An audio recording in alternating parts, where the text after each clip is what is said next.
and welcome back to Sea Red UK, where quite simply, the Chicago Bulls sing. This podcast is part of the Fans First Sports Network. Wherever you're listening, rate, review, subscribe, helps us out and ensures you don't miss another episode. And if you're lucky enough to be watching on YouTube, make sure you hit the bell, give us a thumbs up, and leave some comments down below. I'm Matt, and as always, joined by Neill. How are we doing, Neill? I'm good, thank you. That's quite courteous of you to say always, seeing as I disappeared for 3 weeks, but I'll take it. Continuity. Exactly,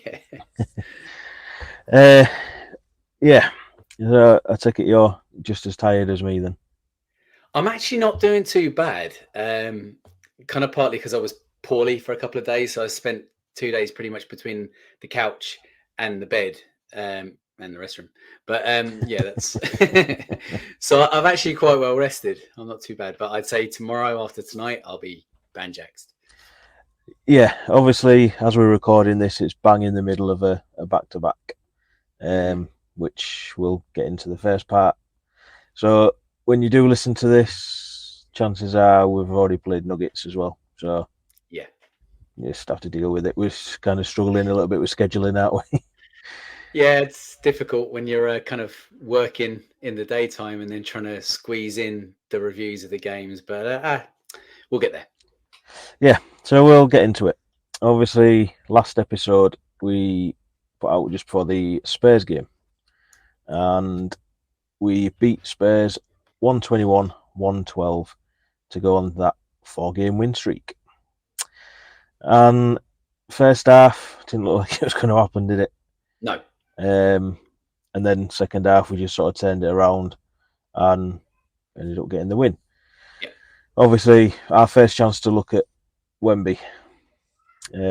Obviously, we've seen highlights of him, stuff like that in the past, but it was our first chance to actually watch him play. And yeah, I mean, we're not going to talk much about the Bulls game because obviously it's gone and stuff like that. So, what was your take on Wemby? Honestly, I think if he can bulk up some, which I'm sure he will, and once he doesn't take any kind of major injury in the meantime, this dude is going to be the absolute future of the NBA, in my opinion. To see the way he can handle the ball and go coast to coast, block the professional NBA players like they're children, his moves in and around the rim, and the fact that he can shoot a jump shot as well. I just think he's the whole package in an absolutely colossal shadow. I'm very, very impressed by him. I know maybe you weren't quite as impressed, but I'll let you give your opinion on him. But yeah, I think this dude is the next coming. Yeah, I mean, it's not that I wasn't impressed by him. It's just the fact that I think he's been hyped that much that you kind of expect a superstar straight away. And at the end of the day, when you're the tallest guy on the court, you're going to get rebounds. I wasn't particularly impressed with his offensive game. I think, to be honest, it needs a lot of work. A lot of his points, because he got, was it 20 points, 20 rebounds? Youngest player in the NBA to do it. You know, a lot of them come from sort of putbacks and basically the fact that he was just above everybody. But I am excited to see how he develops, and I think Spurs need to know how to play him as well. Yeah, I think that was a big problem, is they just can't seem to put the pieces around him to make him work properly. And like you say, he needs to bulk up. If he can bulk up, you're not moving him. No, that is just going to be, horrible to watch. Yeah, from and the thing you got to remember is, yeah, absolutely. And the thing you got to remember about this guy, he's only in America 3 months. Do you know? Yeah. It's not like he was playing through the college system and now he's in the NBA. He was playing in Europe, and he's moved straight over to the States, where it's, as we know, it's a much faster paced game. It's a different game than it is anywhere else. And he already looks like he's going to figure it out very quickly. Yeah. That's the thing. Like, I mean, it's his rookie year, and, you know, he does have areas that require a lot of need and a lot of work, including his physicality. But I mean, he's got Greg Popovich in his corner. Yeah. He's going to figure it out. If anyone will help him figure out, it's Pop. And that's a scary prospect. If we're already looking at this guy after just a few months, kind of seeing how good he is, how good he could potentially be, that is quite a prospect for the future. Oh yeah, definitely. And obviously we're going to be lucky enough to get to see him again next week when we face Spurs again. Obviously, going on to the Bulls side of it, it was a win, so we give a Bulls a bull of the game, which went to your guy Patrick Williams. Yes, it did. 20 points, 6 rebounds, 3 assists, 1 steal, 1 block, 2 of 3 from 3, and 8 of 11 from the field altogether. Yep. Yeah, I mean, it was just a solid game from him. Yep. I know, obviously, you were quite thrilled to have him. I think it must be his first one of the season. This season, definitely, yeah, definitely. Yeah, it was just a solid game, and I think he was doing well on both ends, and obviously that's why he took it in the end. The 4 stars of Chicago, obviously, another thing that comes out when we win. Obviously, P. Will was 1, Kobe was 2, Vooch was 3, and Torrey Craig was 4. Obviously, Kobe's just been Kobe at the minute, and we don't need to talk about that too much. Vooch, he sort of got in there. I mean, he had 21 points, 16 rebounds, 2 assists. But for me, it was the way that he adapted to Wemby.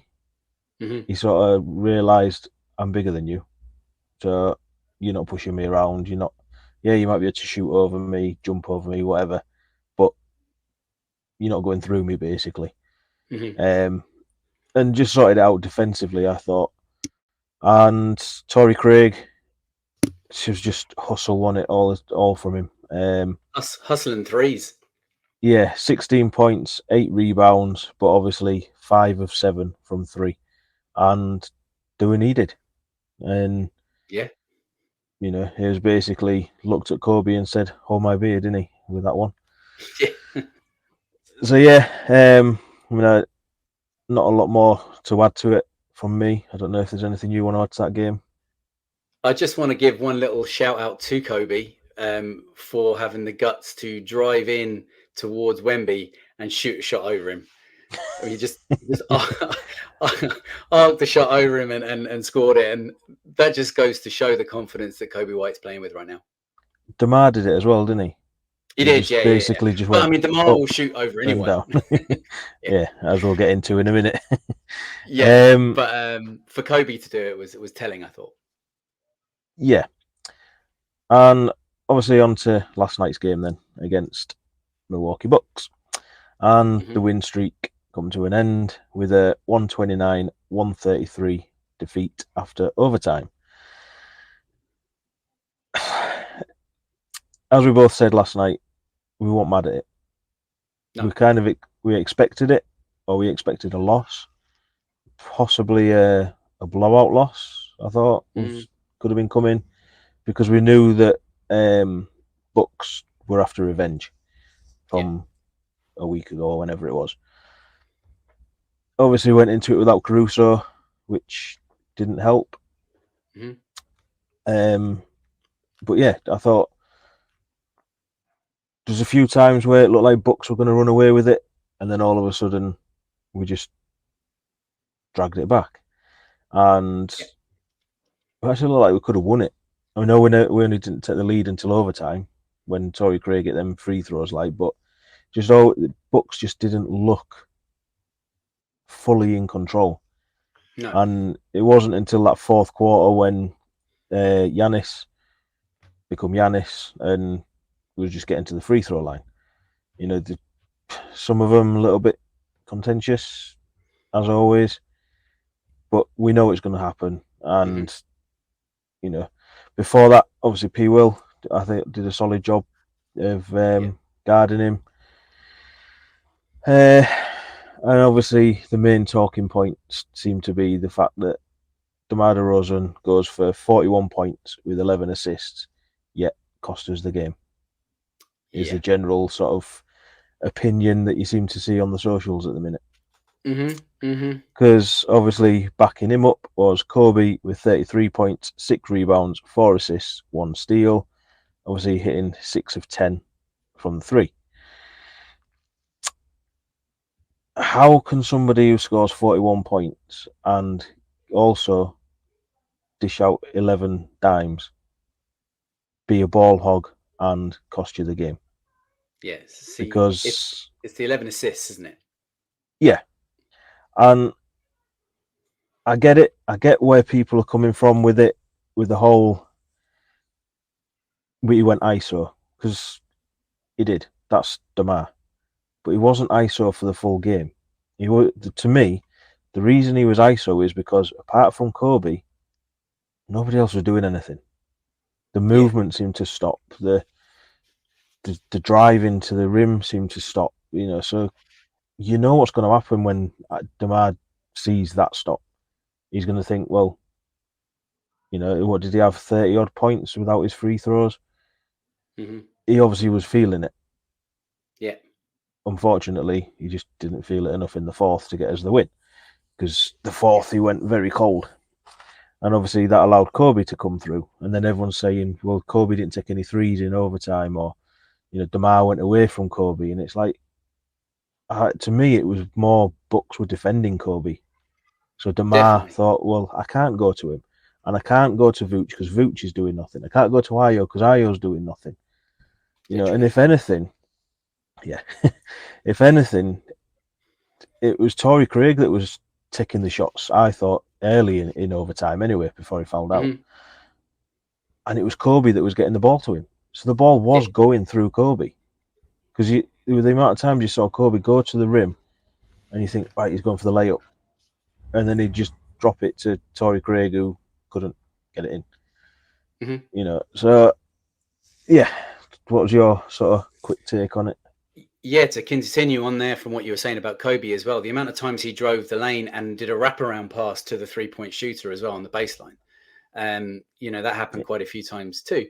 But I totally and utterly agree with you. I mean, I don't like we said, I'm not worried about this loss because, okay, there was only kind of a handful of players that really excelled in the game, but they looked like they were playing with that same hustle and that same heart that they had been.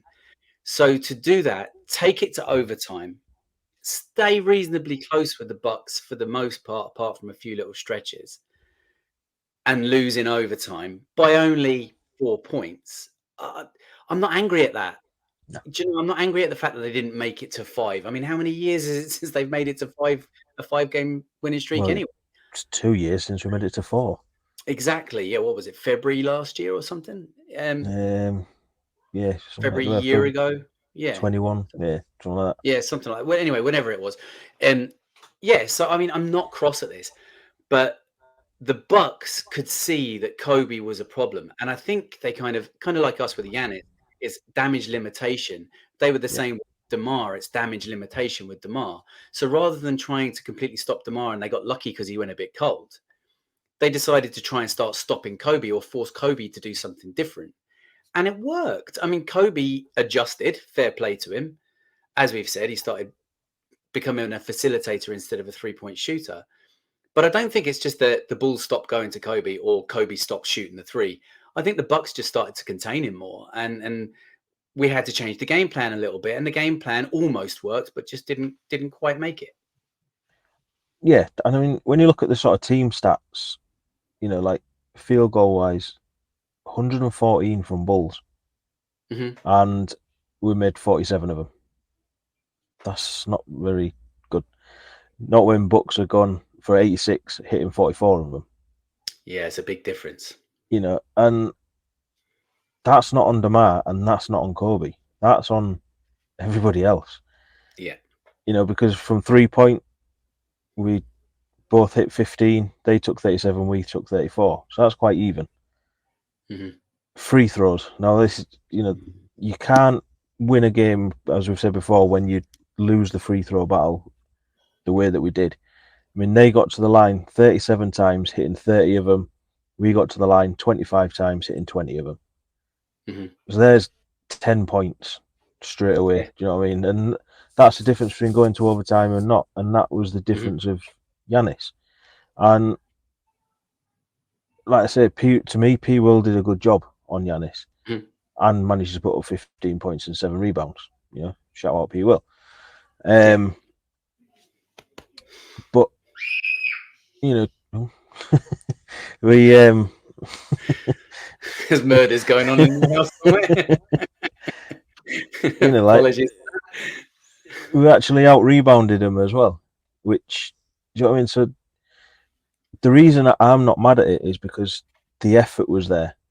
Mm. You know what I mean? Some of the players that, I mean, Torrey Craig didn't have the best game scoring wise, but the hustle was there. You know, especially without Caruso, because there was that one play was off a free throw which they missed at the end, and he dived to keep it in. Kobe managed to get the sort of the rebound off it basically, and calls for a timeout as he's falling, you know, over the back line.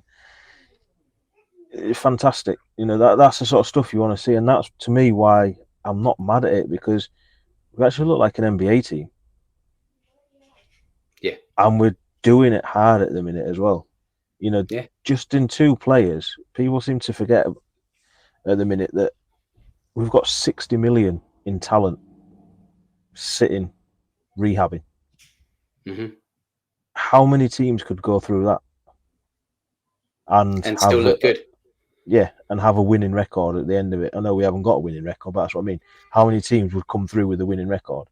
Then you add in the fact that your glue guy wasn't there as well in Caruso. Yeah. You know, not mad at it at all.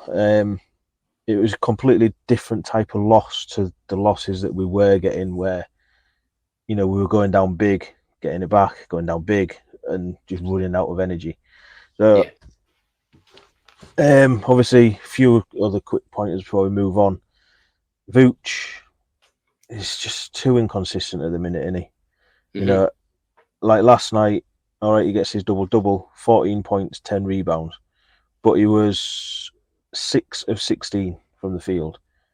He seems to be able to sort of started hitting his threes at the minute. Yeah, missing his bunnies. Yeah. And especially when we're going through him as well. You know, it's just, I mean, you know what you're going to get when Vooch goes up against Brook Lopez. But I don't know. Vooch is just really frustrating me again. And, you know, because like I say, he was one of the better players against Spurs, I thought. He was. To then go and do that is just, you know, and obviously Ayo with his Tony Snell stat line. Yeah. So was it 26 minutes, 0, 0, 0, 0, 0, and 1 foul? Yeah. So he did register something. Yeah, he had to ruin it, didn't he? Couldn't get a duck egg all the way across the board. But to me, all right, he looks bad, and I was saying all game, you know, take him out, give Javon Carter more minutes, because we wanted to give Dale and Terry more minutes, because we needed that offensive spark. And Ayo he was cold all night. Yeah. But he did a good job on Dame. Mm-hmm. And it's kind of like, I'm not worried by Ayo having that game. No, I'm not either. You know, and I've actually said I think he'll be our player of the game tonight. Right. Maybe out of sympathy, but yeah, you know. But yeah, anything else you need to say on the game? No, I want to agree with you on the Ayo thing. You can't berate him for, okay, it was a terrible stat line. But like you say, defensively, he was a presence, but he was awful offensively for us in the whole game. Every minute he got on the court was not good offensively.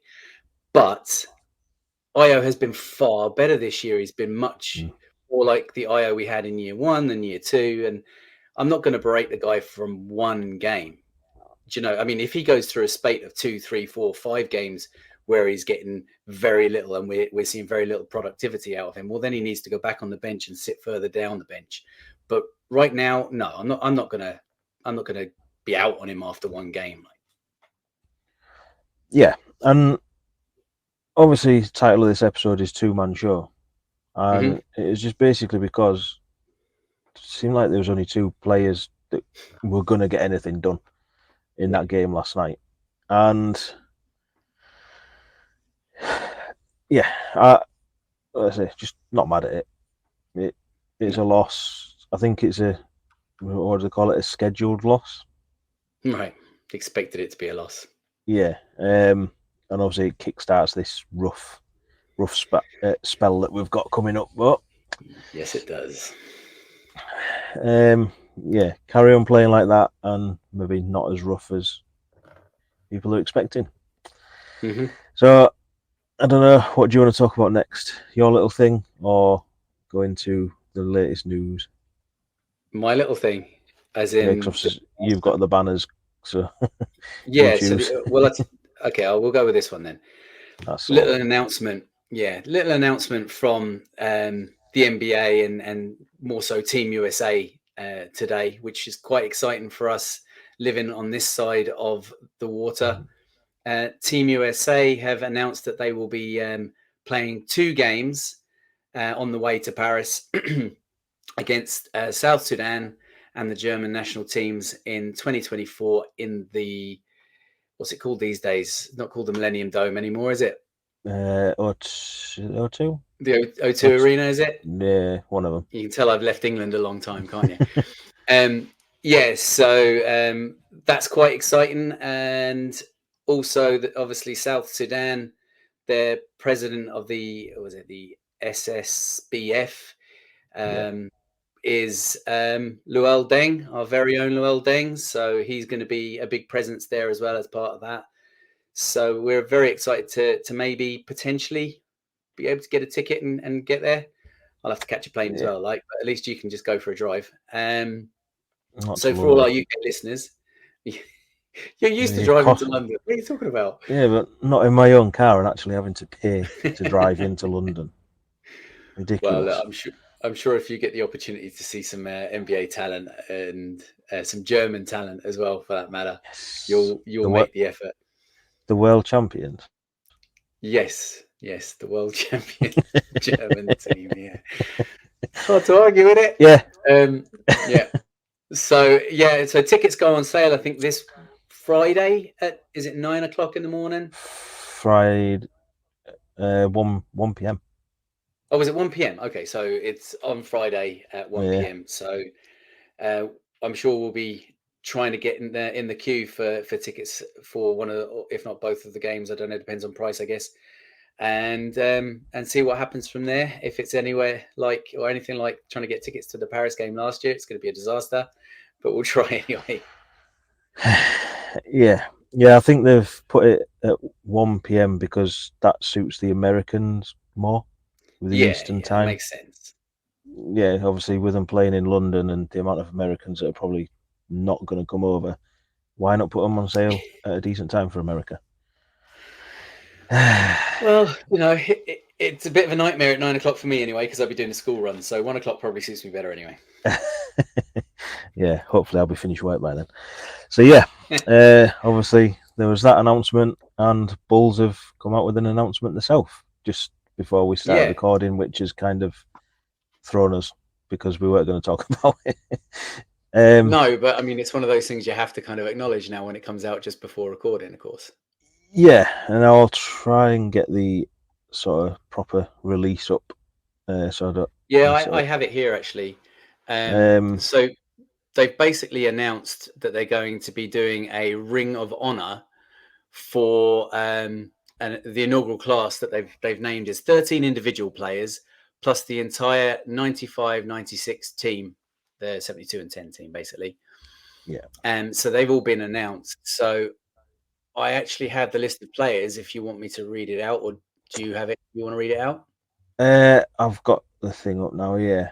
Obviously they're having a game It's against Golden State on January the 12th to celebrate and kind of open this thing up, aren't they? That's right. It's basically, to me, it's like a Bulls Hall of Fame in Yeah, a it's way. basically what it is. Yeah, it's basically what it is. I like it. I like it. It's we've often said on this pod they need to come up with something else other than just putting players' jerseys in the rafters and retiring their numbers. They need to come up with some other way of honouring these players that have been legends for this team and this organisation. And in fairness to them, this is what they've done, and I like it. Yeah, as you said, like initially there's going to be 13 individuals and the team inducted into this Ring of Honor, Hall of Fame, whatever you want to call it. Obviously, having the game against Warriors to kind of open it, and then they've got like a 2-day display, aren't they, for people to go and look around or something. And it's going to have its own website as well. Obviously, I'm assuming just with write-ups on who's involved and stuff like that. It was obviously going to be a halftime presentation on January the 12th. And then the plan is to induct new classes every 2 years. So obviously that'll be 2026, the next one. And for people like us, that's great because in the build up to that, you kind of who deserves it. It Absolutely gives fans something to talk about, something to sort of give opinions on, whatever it is.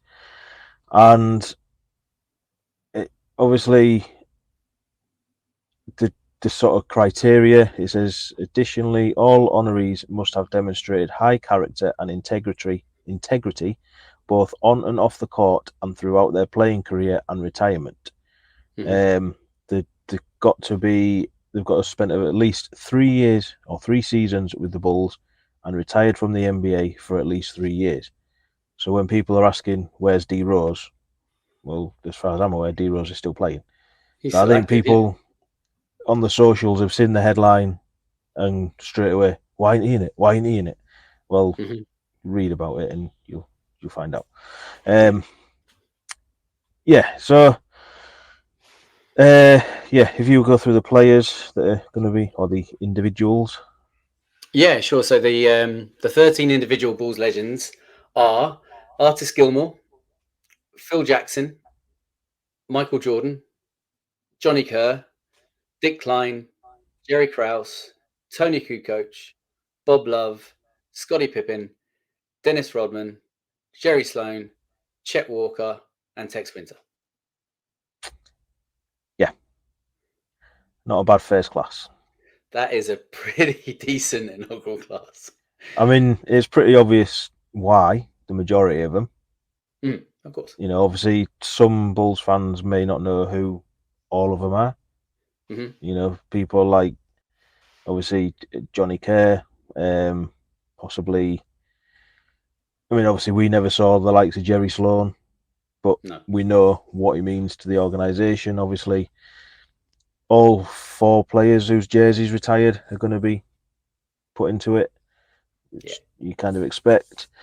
And if you go on the socials, it's got a little bit of criticism.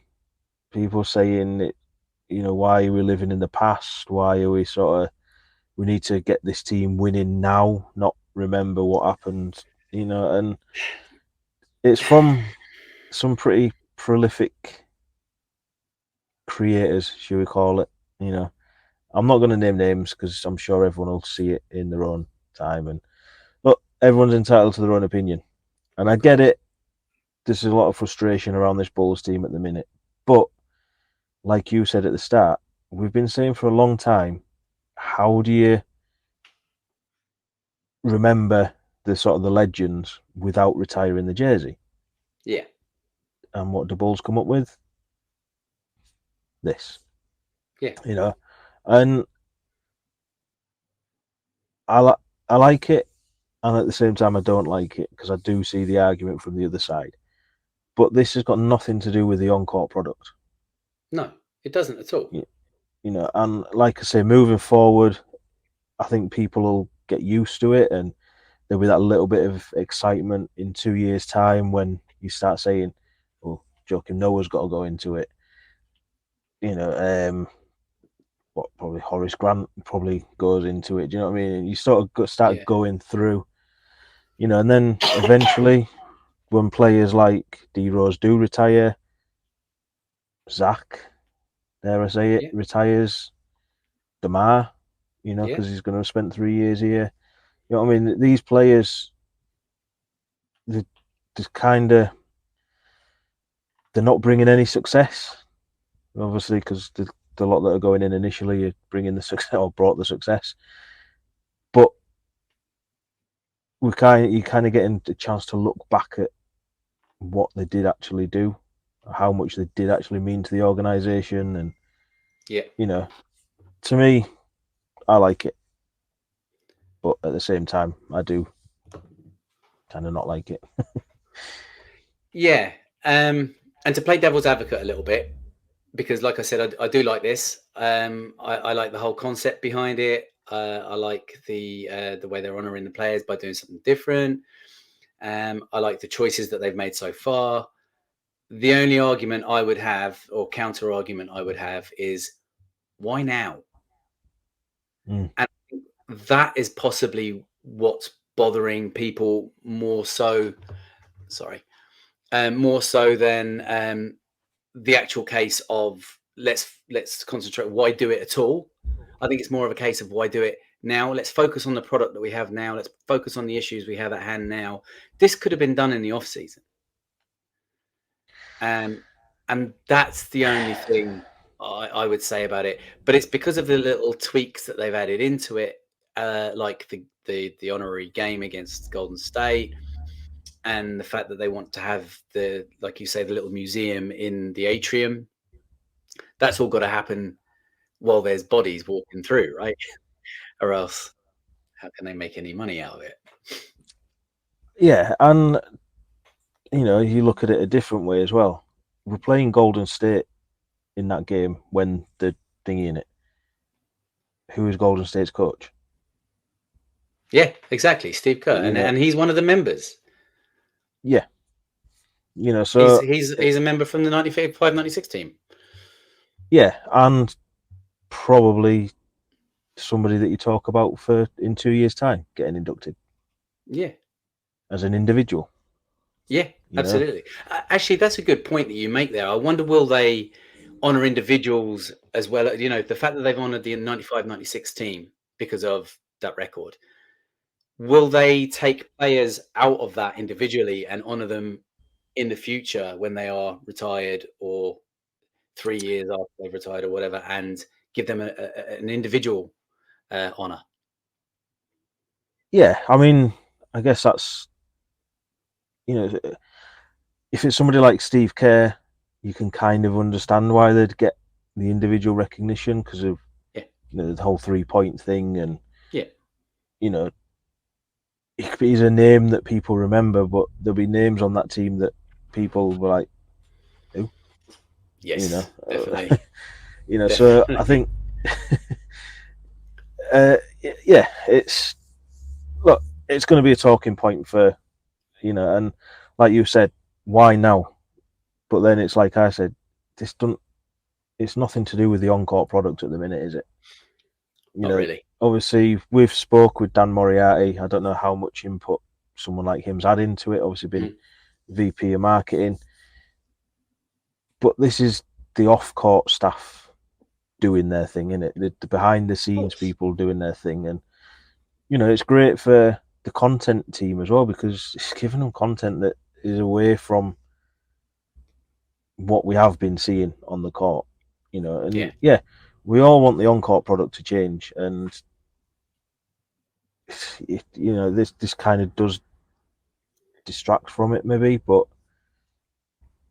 yeah, I like it, and I think because it's something new, like the in-season tournament, which that's why people are maybe a little bit hesitant to get on board with it, unless obviously you're Lakers and you're going to celebrate the. But yeah. Well, just think that the opportunities of putting a new banner up into the air and being able to get a new MVP trophy and everything. I mean, Adam Silver's a genius, isn't that it? Yeah, I mean, I wasn't going to talk about the in-season tournament, but since I brought it up, you brought it up. Obviously, I put that thing out yesterday when I saw that Lakers were going to be raising a banner, and some people have said, "Oh, wouldn't every team do it?" Blah blah blah. Yeah, they would, because they're probably going to be told to do it. Yeah, But it don't mean anything.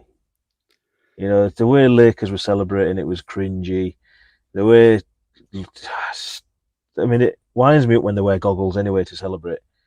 What happened to just, you don't see Formula One drivers doing it, and they're getting it straight in the face. yeah. I'm not going to say what I was going to say because we had to bleep it out last week, but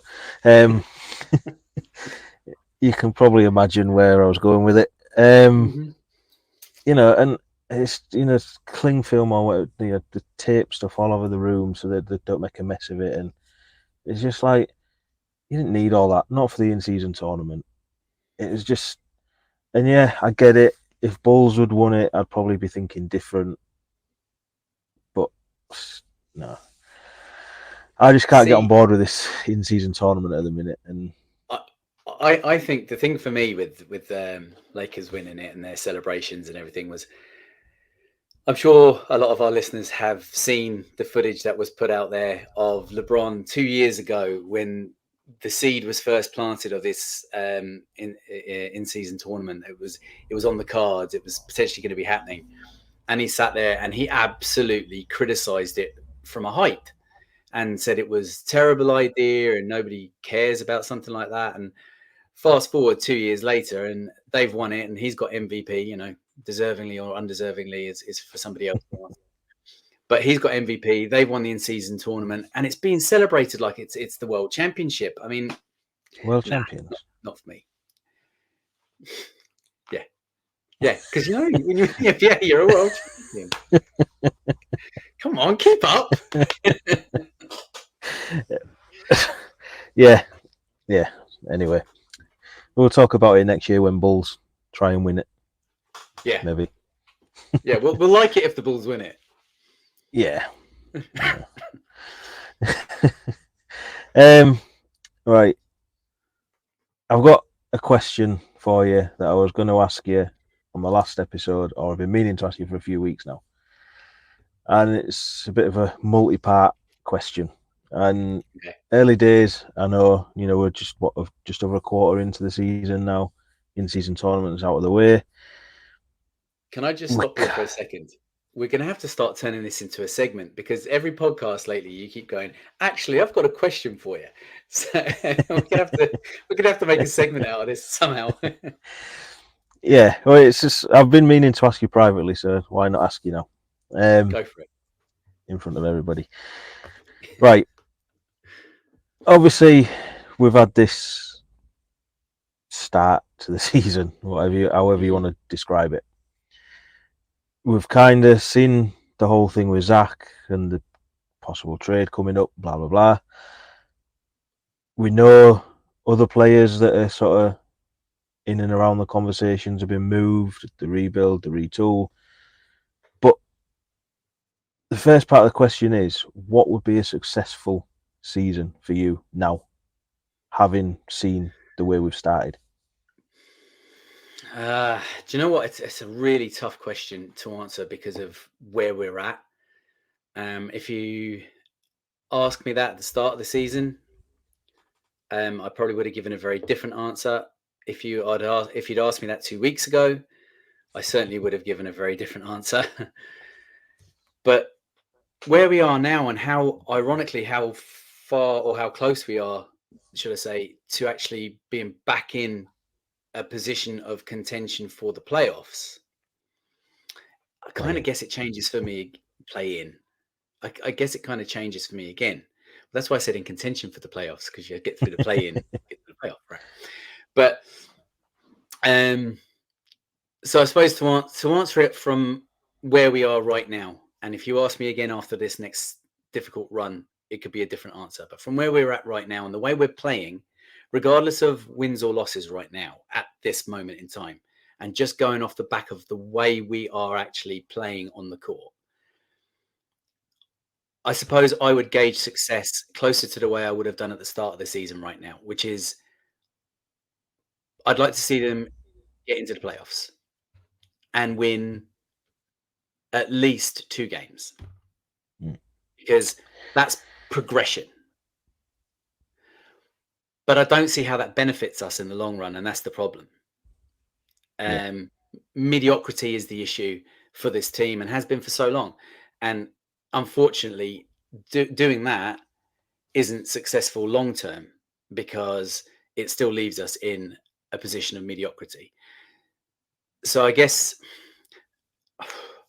suppose the answer I would have given 2 weeks ago would have been, don't be in the middle.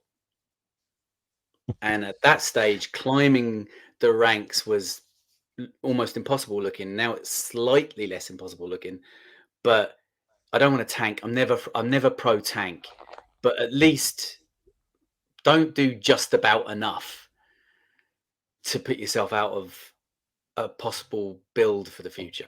Does that make sense? Yeah, because my sort of thing on it is, it depends what direction you want the team to go in. Like you said, I'm not pro tank either. You know, I don't.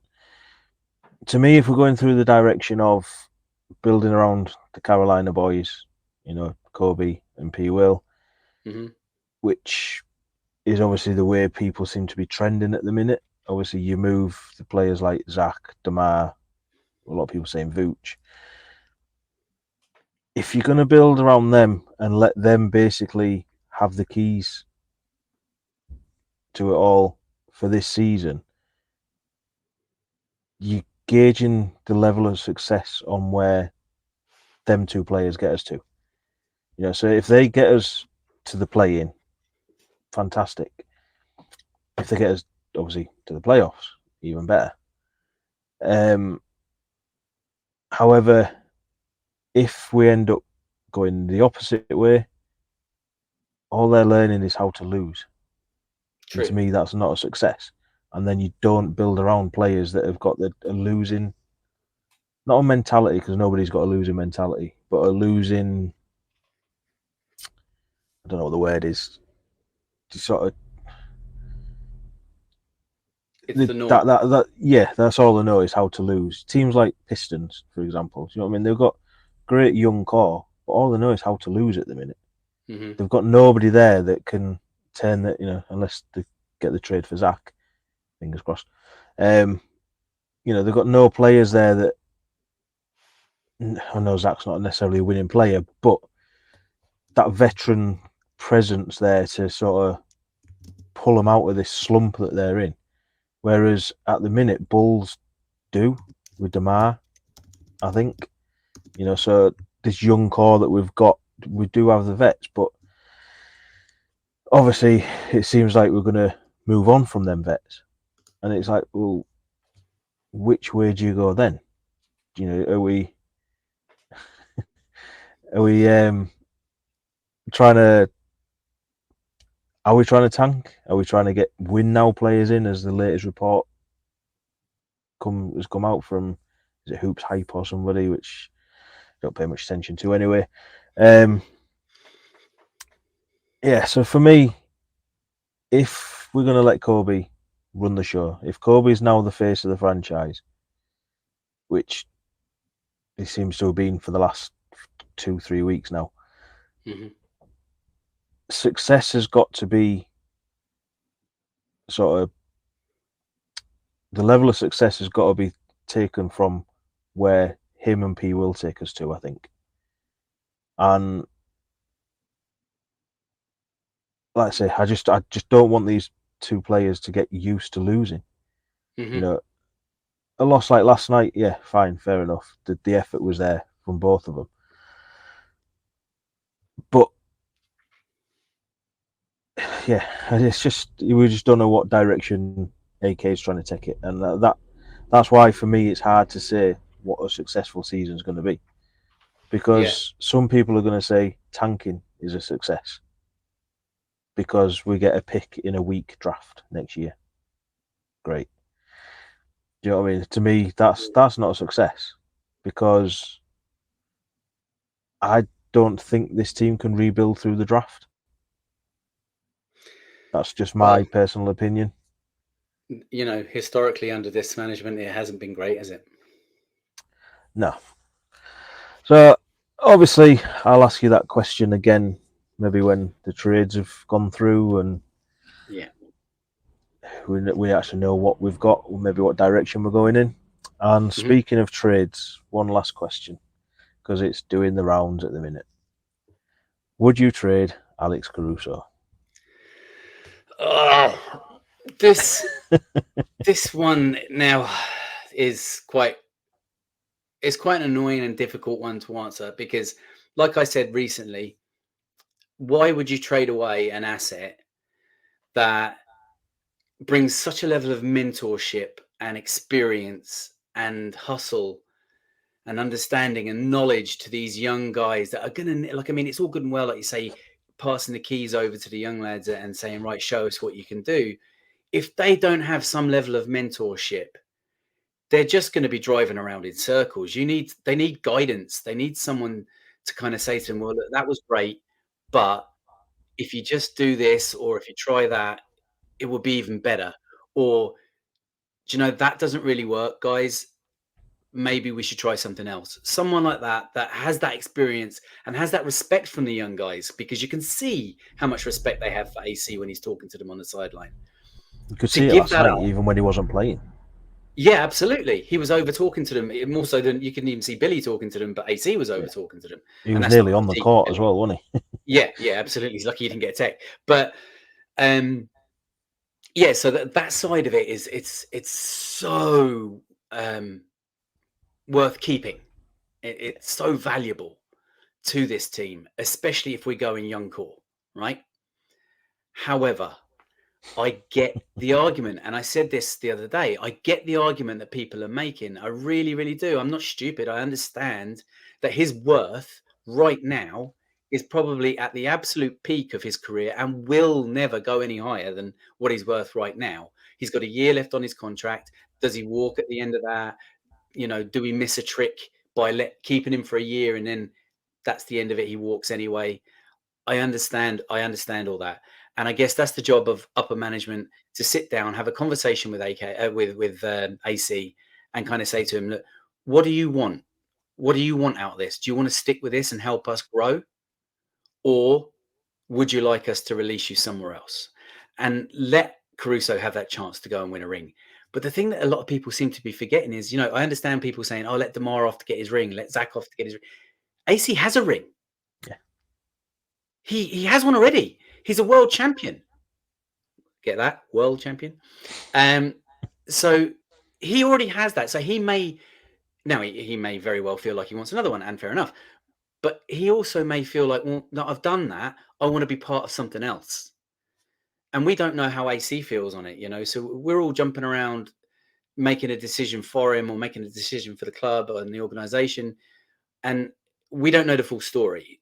But for me, he's so valuable to the team, as well as very valuable to the other teams that are out there. And I guess what I'm saying is, if you were going to let him go, I'd want to let him go for, like a lot of people are saying, you get 2 first-round picks for him. Well, I'd want to let him go for that, but I'd also want to bring in some sort of experience to replace, maybe not exactly what he has, but at least some of what he has for this young core. Does that answer that? Really round the houses, but yeah. Not like me. Look, not like me. Yeah, I'm the exact same. Ordinarily, I don't want to see him go, because, like you say, we need players like that there. But yeah, he's got a year left on his deal, and he's not going to be as valuable this time next year. No. Because if he's got that year left on his deal, he doesn't want to re-sign in Chicago. Let's be honest, you know what I mean? So he's also then a year older, so his value's dropped in what we can get for him. And if we were to re-sign him, he's not on this team-friendly deal that he's on, because he's No, going to want a lot more than, is it 9 million or whatever he's on? is it 9.5 million or something? I think he's on. Something like that, yeah. Yeah. He's probably going to want double plus Yeah. that. And it's not going to be the same player because of just purely because of the way he plays the game. And his availability is going to start dropping. The more toes that fall off and shoulders that pop out of socket and stuff like that. So again, to me, it comes down to what direction AK wants to go in. If we're going full rebuild, you've got to move him now while his value is up there. If he's going the whole, let's see what we look like when Zach's gone, then you've got to keep him. Yeah. But you then have to make a decision in the off season of, are we going to re-sign him? How much are we going to offer him? Because you need that sorting before the end of next year. And I mean, the cap situation's all over the place anyway. We don't know what's going on with Damar. So right now, I'd say trade him, to be honest. Would you? But for the best package you are going to get. If they ring up and say, I will give you a first round pick, the phone goes straight down. If they say 2 first round picks and a young player who could turn into something because of the way the salaries match and stuff like that, or that experienced player who can offer you somebody to go stand and shoot threes, a little bit of defense, whatever, you take it. You know what I mean? That's kind of, there can't be any in between. Do you know what I mean? It's either no or yes. That's it. It's just none of this. Well, how about you offer us this, or how about and whatever they do, don't put him in any deal that involves Zach as a buffer. Yeah, because I think you lose the value in him that way. Yeah. So obviously it's going to be an interesting few weeks because was it Friday? Certain players become available, and then another month, and the Lakers players become available to get the Zach trade done. Yay! So yeah, just see how it goes. Not excited about potentially getting Austin Reeves and having another flu game player.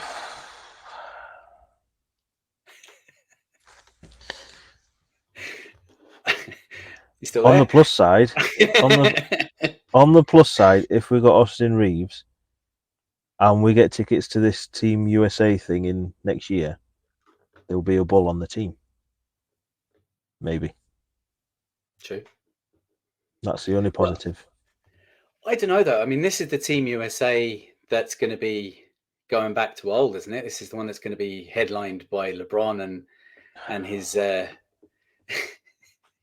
his Angels, isn't it? No, because they only have to turn up in Paris, don't they, to win it? That's it. Well, that's true. That's true. They don't need to go through World Cups and warm-ups and showcases, whatever it is they're describing this as. They just turn up and then they'll win it.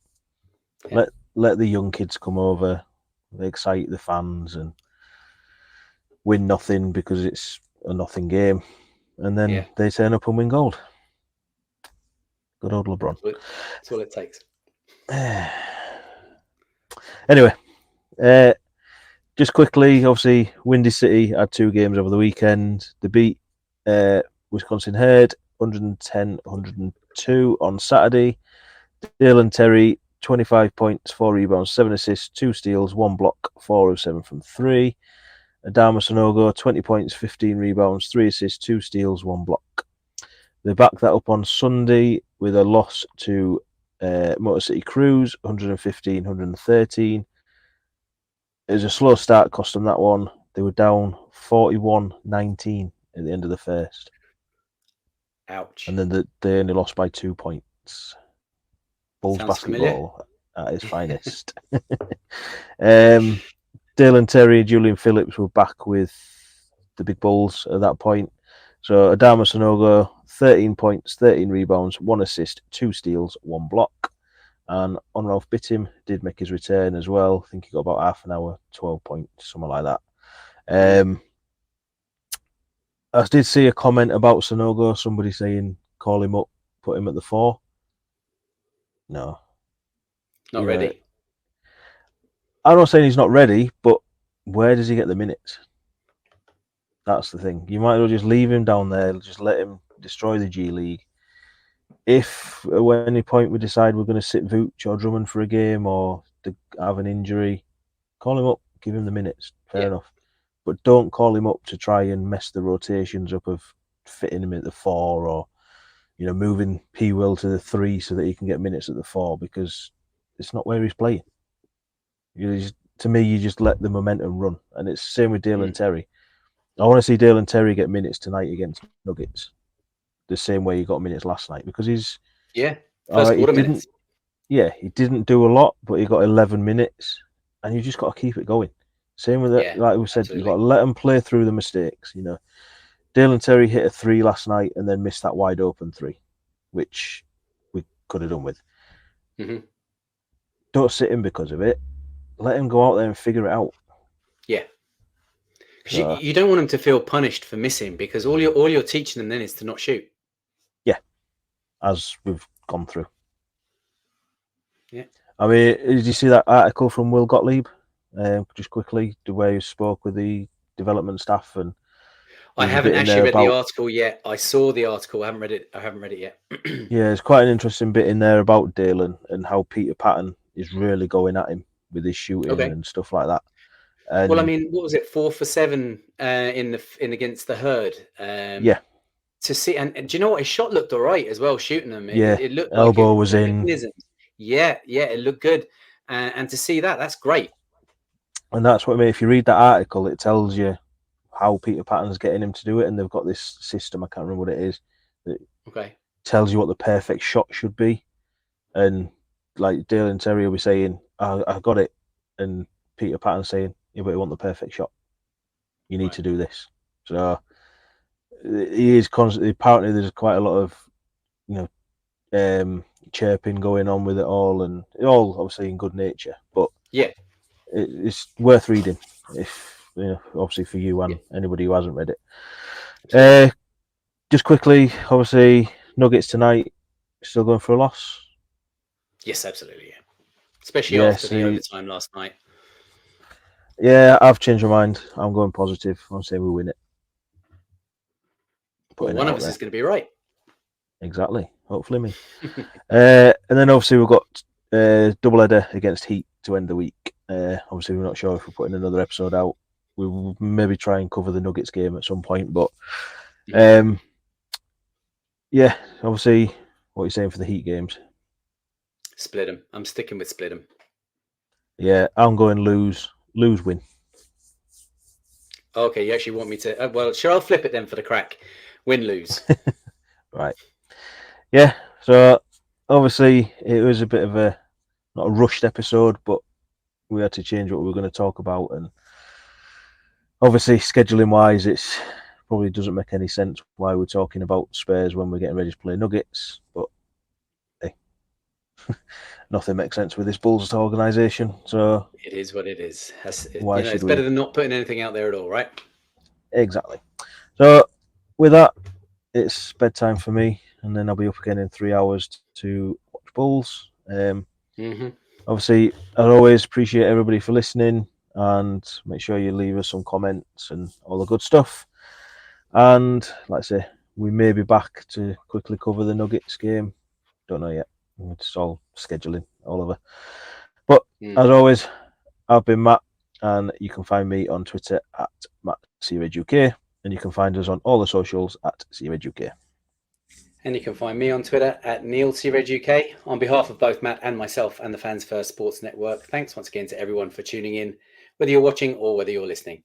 Please do subscribe, rate and review, and give us a thumbs up on YouTube. It helps us to keep providing you with the content. From us both, do remember it's a Chicago Bulls thing wherever in the world you are supporting this team. Until next time, see red people and go Bulls. Percolator. It's time for the percolator. Percolator.